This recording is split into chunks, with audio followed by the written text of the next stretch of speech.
ايه هو فضل ليلة القدر؟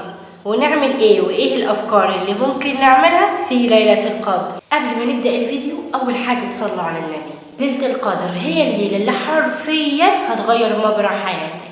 ممكن تكون محتاج فلوس فتدعي ربنا من قلبك فتعدي وما نعرفش نكلمك بعد كده.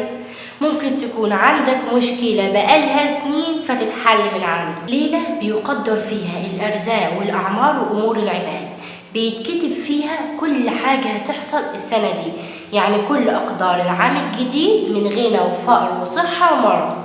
دي ليلة زي ما قال عنها سبحانه وتعالى: تنزل الملائكة والروح فيها بإذن ربهم من كل أمر.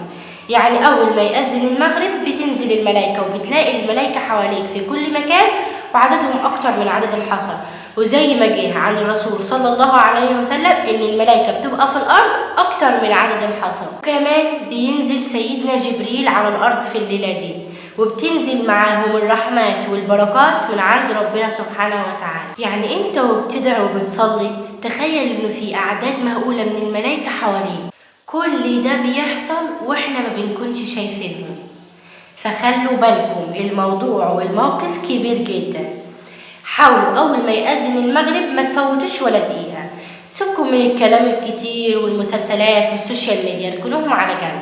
واللي متابع مسلسل أو أي حاجة بيتعادوا كتير، ما حبكتش يعني في الليالي دي. اعملوا كده في آخر 10 ليالي، ولو ما تمكنتوش قوي ركزوا على الليالي الفردية، يعني ليلة 21 وليلة 23 و25 و27 و29. الموضوع مش هزار يا جماعة، دي ليلة تحقيق المعجزات.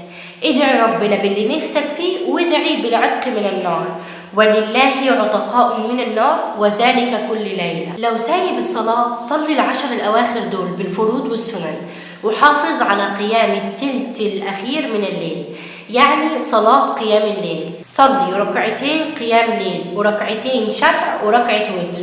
ويا سيدي لو مش فاضي خالص ووقتك مزنوق صلي ركعة وتر وهتتحسب لك قيام ليل.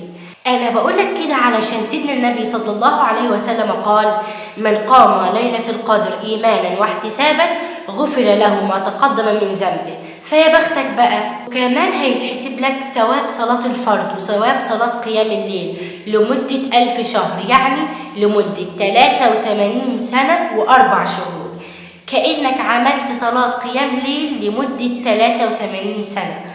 والله زي ما بقولك كده، أي عمل أنت هتعمله في الليلة دي هيتحسب لك ثوابه لمدة 83 سنة. ربنا عز وجل قال: ليلة القدر خير من 1000 شهر. فاستغل الفرصة دي في ال10 ليالي دول، استغفروا وسبحوا وصلوا على النبي كتير. ما تعديش الليلة دي إلا بدعاء: اللهم إنك عفو كريم تحب العفو فاعف عنا، الدعاء الرسمي لليلة القدر. ادعي بالدعاء ده كتير، انت وقاعد وانت وماشي. ده لو عفى عنك يبقى انت كده مش محتاج حاجة تاني خلاص. الوقت من الليلة دي من ذهب، وثواب الأعمال لسنين كتيرة جدا، يعني ممكن انت ما تلحقش تعيشها.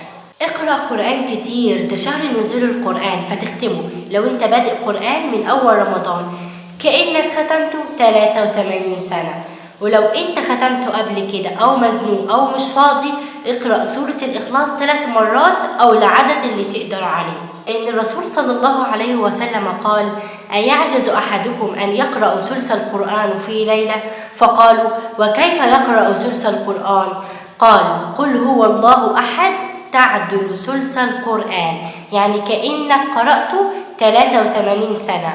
واقرأوا سورة الواقعة بنية الرزق أو سورة الملك أو آخر آيتين من سورة البقرة. قال رسول الله صلى الله عليه وسلم: من قرأ من آخر آيتين من سورة البقرة كفتاه. العلماء قالوا إما تكفيه ثواب قيام ليل أو كفتاه طلب الأجر في تلك الليلة، يعني اللي يقرأهم ياخد ثواب عظيم وكأنه عمل للعبادة لتكفيه أجر الليلة دي، أو كفتاه السوء في الليلة دي. يعني اختار السور الصغيرة والسهلة والقريبة من قلبك واقرأها. وخلي بالك اوعى تنسى تتصدق في الليلة دي حتى لو بجنيه واحد، كأنك تصدقت 83 سنة. فتأكد انه باب ربنا سبحانه وتعالى مفتوح لك، فالحق نفسك يمكن بدعوة تغير حياتك. ربنا يرزقنا ويرزقكم، يرزق كل اللي بيشوفني بركات وأنوار وهبات ليلة القدر. كده أكون خلصت فيديو النهاردة. ما تنسوش تعملوا لايك وشير وسبسكرايب واستنوني في فيديو جديد.